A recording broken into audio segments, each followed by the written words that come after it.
សួស្តីវិលមកកាន់វីដេអូរបស់ខ្ញុំទៀតហើយសម្រាប់វីដេអូថ្ងៃហ្នឹងក៏អត់មានអីប្លែកទេគឺ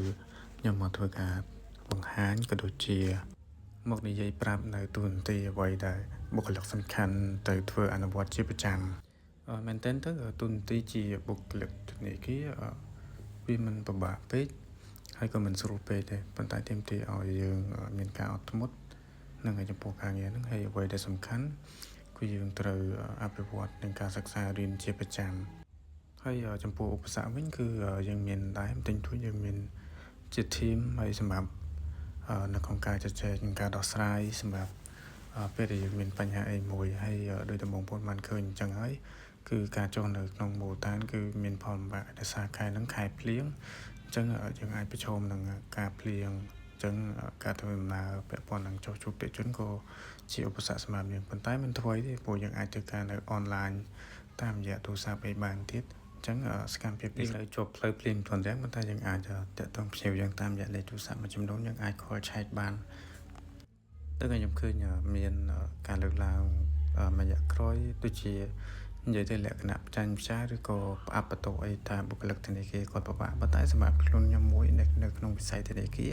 ខ្ញុំមើលឃើញថាវាអត់ជាបញ្ហាអីទេហើយអ្វីដែលសំខាន់នោះគឺយើងយកចិត្តទុកដាក់ឲ្យនឹងអនុវត្តទៅតាមក្រមសីលធម៌ដែល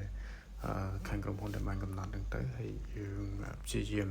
ធ្វើយ៉ាងណាបំពេញកិច្ចការងារខ្លួនដោយមានការទទួលខុសត្រូវទៅតាមពេលវេលាជាក់លាក់នោះជាអ្វីដែលក្រុមហ៊ុនចង់បានហើយរឿងដែលសំខាន់មួយទៀតគឺយើងអាចមានឱកាសរៀនជាប្រចាំជាការអភិវឌ្ឍអញ្ចឹងនៅក្នុងវិស័យធនាគារសម្រាប់អ្នកគាត់ចេះចាប់ឱកាសអ្នកកាត់កំប្រឹងប្រែងគាត់នឹងទទួលបានឱកាស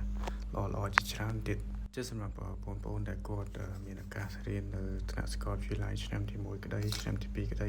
អញ្ចឹងប្រកបមានឱកាសរៀនហើយគាត់កាត់កំប្រឹងប្រែងយកចិត្តដាក់លើការរៀនមែនតើពូនៅក្នុងវិស័យធនាគារខ្ញុំមើលឃើញថានៅមានឱកាសការងារជាច្រើនទៀតដែលកំពុងតែខ្វះធនធាន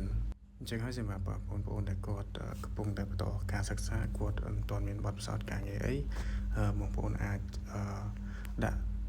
សម្ភារឬក៏ដាក់ CV ដើម្បីយើងទៅធ្វើជា intern ដើម្បីទទួលបានបទពិសោធន៍ដោយបងប្អូនបានដឹងហើយថាក្រុមហ៊ុនមួយចំនួនគឺគេត្រូវការអ្នកមានបទពិសោធន៍អញ្ចឹងកុំឲ្យឱកាសនឹងរំលងទៅចូលបងប្អូនស្វែងរកព័ត៌មានពាក់ព័ន្ធនឹងការងារអញ្ចឹង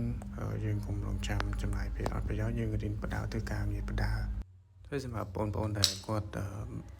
មិនដឹងព័ត៌មានថាទៅរកការងារនៅណាហើយចង់ធ្វើការនៅ LOC បងប្អូនអាចតំណ